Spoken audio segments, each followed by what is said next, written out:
அனைவருக்கும் வணக்கம். நான் உங்கள் 5ஆம் தலைமுறை ஜோதிடர் ராம்குமார் ராஜேந்திரன். நம்ம இன்னைக்கு பார்க்க போகிற தலைப்பு, மகர ராசி அன்பர்களுக்கு உங்களுடைய ராசிக்கு 9ஆம் வீடான கன்னி ராசியில் புதன் மற்றும் சூரியன் ஆகிய 2 கிரகங்களுடைய சேர்க்கை.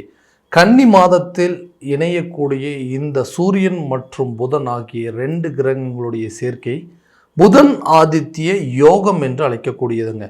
செப்டம்பர் மாதம் 17ஆம் தேதி முதல் அக்டோபர் மாதம் 2ஆம் தேதி வரை நடைபெறவிருக்கு.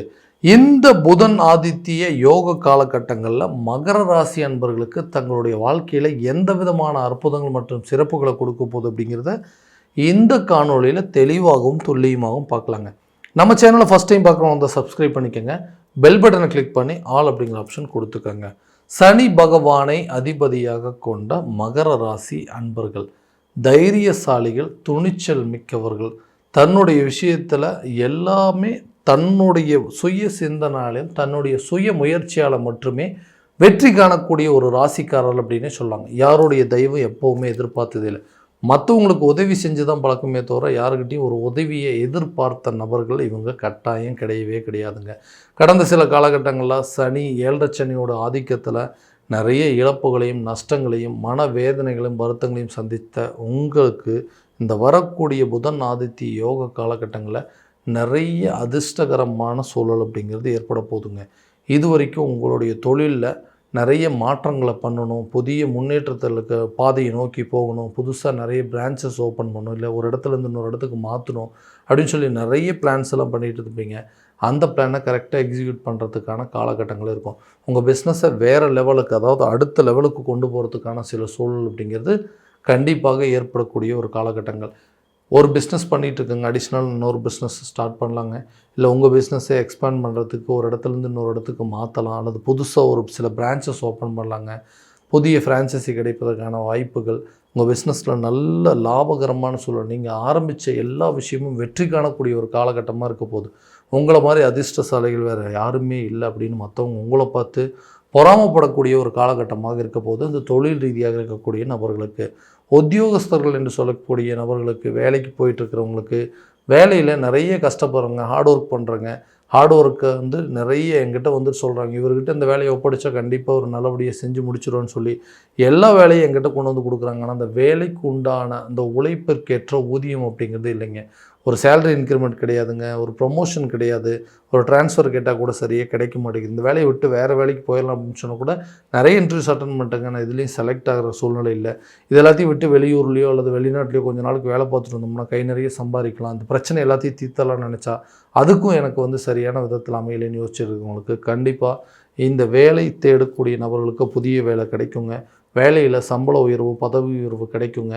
வெளியூர் மற்றும் வெளிநாடு சம்மந்தப்பட்ட முயற்சிகள் கூட இந்த காலகட்டங்களில் நல்ல ஒரு பலன் அப்படிங்கிறது கொடுக்குங்க. அடுத்ததாக திருமணம் சம்மந்தப்பட்ட யோகங்கள். திருமணம் அப்படிங்கிற ஒரு விஷயத்தில் தான் எனக்கு நடந்த விஷயங்கள் மாதிரி யாருக்குமே இல்லைங்க. ஏன்னா ஏதோ ஒரு காரணத்தினால சின்ன விஷயத்தினால தள்ளி போயிட்டு இருக்கக்கூடிய ஒரு நிலை. எல்லா பொறுப்பையும் பார்த்தாச்சுங்க. ஓகே, வீடு கட்டியாச்சு, காரு வண்டி வாகனங்கள்லாம் வாங்கியாச்சுங்க, சொந்தமாக இடம் வாங்கியாச்சு, எல்லாமே நல்லா செட்டில்ட் ஆகிடுச்சுங்க. ஆனால் அந்த திருமணம் அப்படிங்கிற ஒரு விஷயம் மட்டும் காலகாலத்தில் கரெக்டாக நடக்கலை. எல்லாத்தையும் காலம் கடந்து போகிற சூழ்நிலையில் வரும்போது ஓகேங்க, இன்னும் வந்து இதை விட நாங்கள் பெட்டராக பார்க்குறோன்னு சொல்லி ஏதாவது ஒரு காரணத்தினால வந்து அவாய்ட் ஆகிட்டே இருக்குது. ஸோ திருமணம் அப்படிங்கிறது ஒரு மிகப்பெரிய கனவாகவே இருக்குது. இந்த காலகட்டங்கள் திருமணம் அப்படிங்கிறது ஒன்று நடந்துருச்சுன்னா என்னோட பாக்கியசாலி யாருமே இல்லை அப்படின்னு யோசிக்கக்கூடிய நபர்களுக்கு திருமணம் சம்மந்தப்பட்ட யோகங்கள் கூடிய விரைவில் உங்கள் கை கொடுங்க. திருமணம் ஆகாத நபர்களுக்கு திருமணம் அப்படிங்கிறது ஏற்படுங்க. லவ் பண்ணிகிட்டு இருக்கவங்க கூட மேரேஜ் பண்ணுறதுக்கான வாய்ப்புகள் அப்படிங்கிறது ஏற்படுங்க. அதே நேரத்தில் ஒரு லைஃப்பை விட்டு வெளியே வந்துட்டோங்க, அது இதுக்கு முன்னாடி இருந்த லைஃப், அந்த கசப்பான அனுபவங்கள் மறுபடியும் நான் தேடி போகிற ஒரு வாழ்க்கையோ அல்லது என்னை தேடி வர ஒரு வாழ்க்கையில் இருக்கக்கூடாது, நல்ல நிலையில் இருக்கணும் அப்படிங்கிறது. ஏன்னா அடிபட்டால் மறுபடியும் மீண்டு வரக்கூடிய சூழ்நிலை அப்படிங்கிறது எனக்கு கிடையாது. ஏன்னா அவ்வளோ கசப்பான அனுபவங்கள் அப்படிங்கிறது இருக்குங்க. இந்த வாழ்க்கை நல்லபடியாக அமையுமா அப்படின்னு கேட்டிங்கன்னா நிச்சயமாக உங்களுக்கு ஒரு நல்ல சூழல் அப்படிங்கிறது அமையும். நல்ல மன வாழ்க்கை அப்படிங்கிறது ஏற்படுங்க. நீங்கள் எதிர்பார்த்தபடி ஒரு வாழ்க்கை துணை அப்படிங்கிறது உங்களுக்கு கிடைக்குங்க. கணவன் மனைவிக்கிடையே இருக்கக்கூடிய பிரிவினைகளும் காதலர்கள் மத்தியில் இருக்கக்கூடிய பிரச்சனைகள் அப்படிங்கிறது தீருங்க. சம்மந்தமே இல்லாத சில விஷயங்களால யாரோ ஏதோ ஒரு விஷயத்துக்கு ஏதாவது சம்மந்தமே இல்லாத காரணத்தினால இன்றைக்கி எங்களுக்குள்ள பிரிவினைகள் அப்படிங்கிறது வந்துருச்சுங்க. ஒருத்தருக்கு ஒருத்தர் நல்ல அண்டர்ஸ்டாண்டிங் இல்லை. ஒரே இடத்துல உட்காந்து எல்லோரும் நிம்மதியாக சாப்பிட்டு பல நாள் ஆச்சு. இதனால் குடும்பமே சீரழிஞ்சு, அதாவது சின்னாபின்னமாக ஆளுக்கு ஒரு திசையில் பிரிந்து வாழக்கூடிய சூழல் அப்படிங்கிறது ஏற்பட்டுச்சுங்க. இந்த நிலை அப்படிங்கிறது மாறுமா? பழையபடி நாங்கள் எல்லாருமே ஒன்றா சேர்ந்து அண்ணன் தம்பிங்க, மனைவி, மக்கள், குழந்தைகள், அப்பா அம்மா எல்லாத்துக்கூடயும் சேர்ந்து வாழ முடியுமா? நாங்கள் ஒரே சூழ்நிலையில் இருக்க முடியுமா அப்படின்னு கேட்டிங்கன்னா கண்டிப்பாக அது நடக்குங்க. உங்களை விட சொன்ன மாதிரி அதிர்ஷ்டசாலி வேறு யாருமே இல்லை. பரவாயில்ல, நல்ல குடும்பம், அன்பான மனைவி, குழந்தைகள் எல்லாமே அமைஞ்சிருக்கு. உங்களை பார்த்து மற்றவங்க பொறாமப்படக்கூடிய ஒரு காலகட்டமாக இருக்க போதுங்க இந்த நிகழ்வு காலகட்டம். இந்த புதன் ஆதித்ய காலகட்டங்களில் புதிய வீடு கட்டுவதற்கான முயற்சிகள், புதிய சொத்துக்களுக்கு உண்டான சேர்க்கை, வாடகை வீட்டில் இருக்கிறவங்க கூட சொந்த வீட்டுக்கு இடம்பெயர்ச்சி அடையுது, அல்லது புதுசாக ஒரு வீடு வாங்குறது, புதுசாக ஒரு நிலம் வாங்குறது, கார் வாங்குறதுக்கான யோகங்கள், வண்டி வாகனங்கள் வாங்குவதற்கான யோகங்கள்லாம் இந்த காலத்தில் நிச்சயமாக நடக்கும். ஏன்னா வாடகை வீட்டில் வாழ்கிறவங்களுக்கு தானே தெரியுங்க அதனுடைய கஷ்டங்கள் என்ன. சொந்தமாக வீடு கட்டி அந்த வீட்டில் நம்ம சொந்த வீடு அப்படின்னு சொல்லி இருக்கணும்னு சொல்லி நிறைய போராட்டங்கள் பண்ணிகிட்டு இருக்குங்க. அது நடக்கவே மாட்டேங்குது. வீடு கட்ட முடியலைங்க. அப்படி கட்டுறதுக்கு பணம் இருந்தாலும் அந்த பணம் வேறு விதத்தில் நஷ்டமாயிட்டுருக்கு. நிறைய விரயங்களாயிட்டிருக்கு. அந்த பணம் நிறைய இழந்துட்டுங்க. ஒருத்தர் கேட்டார் அப்படின்னு சொல்லி உதவி பண்ண அந்த பணம் அத்தோடு போயிடுச்சுங்க. இந்த மாதிரி நிறைய நஷ்டங்களை சந்திச்சிட்டேன். இன்றைக்கி அதை சரி பண்ணுறதுக்கு போராடிட்டு இருக்கேன்னா போராட்டங்கள், உதவி கேட்கக்கூடிய இடத்துல உதவிகள் கிடைக்கும். பணம் கேட்குற இடத்துல உங்களுக்கு நிச்சயமாக பணம் கிடைக்கக்கூடிய சூழல் ஏற்படுங்க. லோன் அப்ளை பண்ணிங்கன்னா கூட அந்த லோன் கண்டிப்பாக இந்த நேரத்தில் கிடைக்கும். பூர்வீக சொத்துக்களை விற்பனை செஞ்சு அதில் வரக்கூடிய தொகைக்கு கூட உங்களுக்கு வீடு கட்டுறதுக்கோட வண்டி வாகனம் வாங்குறதுக்கும் இந்த நேரத்தில் அது ஒரு மிகப்பெரிய உதவியாக இருக்க போகுதுங்க. அடுத்தது குழந்தைங்களுடைய கல்வி சம்மந்தப்பட்ட விவரங்கள். கரெக்டாக படித்து முடிச்சுட்டார் அப்படின்னா அவங்கள நல்ல லைஃப் செட்டில் ஆயிருங்க. ஏன்னா கல்வி அப்படிங்கிறது பெரிய குழப்பத்திலே இருந்துட்டுருக்கு. ஏன்னா சரியாக விதத்தில் படிக்க மாட்டேங்கிறாங்க. சரியான விதத்தில் ஒரு இன்ட்ரெஸ்ட் காட்ட மாட்டேங்கிறாங்க.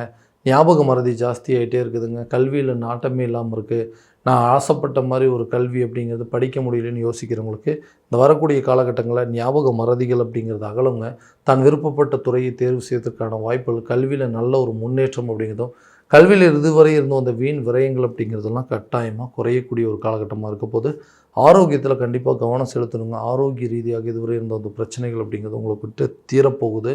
ஹெல்த்தில் இது வரைக்கும் என்னென்ன விஷயங்கள் ட்ரீட்மெண்ட் எடுத்தீங்களோ அந்த ட்ரீட்மெண்ட்டை மாற்றுறதுக்கான சூழல் அப்படிங்கிறதெல்லாம் நிறைய இருக்க போதுங்க. ஆரோக்கியத்தில் இதுவரை இருந்து வந்த சில பிரச்சனைகள் அப்படிங்கிறது அதற்குண்டானபடி வைத்தியம் செய்வதற்கான சில சூழல் அப்படிங்கிறது ஏற்படுங்க. ஏன்னா நிறைய விஷயங்கள் உங்களுக்குள்ள ஒரு சில தொந்தரவுகள் இருந்துகிட்டே இருக்குது. அதுக்கு என்ன தீர்வுகள் அப்படிங்கிறது தெரியாமல் ரொம்ப நாளாக அது அப்படியே விட்டுருப்பீங்க. இந்த காலகட்டங்களில் அது என்ன பிரச்சனை அப்படிங்கிறத தெரிஞ்சுட்டு அதற்குண்டான சில வைத்தியங்கள் எடுப்பதற்கான சூழல் அப்படிங்கிறது கண்டிப்பாக ஏற்படுங்க. இது வரைக்கும் நம்ம பார்த்ததெல்லாம் கோட்சார ரீதியான பலன்கள் மட்டும்தாங்க. இந்த பலன்கள் அனைத்தும் உங்களுக்கு நடக்குமா அப்படின்னா உங்களுடைய சுய ஜாதகத்தை முழுமையாக தெரிஞ்சுக்கிட்டு அதற்குண்டானபடி முயற்சிகள் எடுக்கும்போது வாழ்க்கையில் எல்லா விதமான வெற்றிகள் அப்படிங்கிறது உங்களுக்கு கண்டிப்பாக கிடைக்குங்க.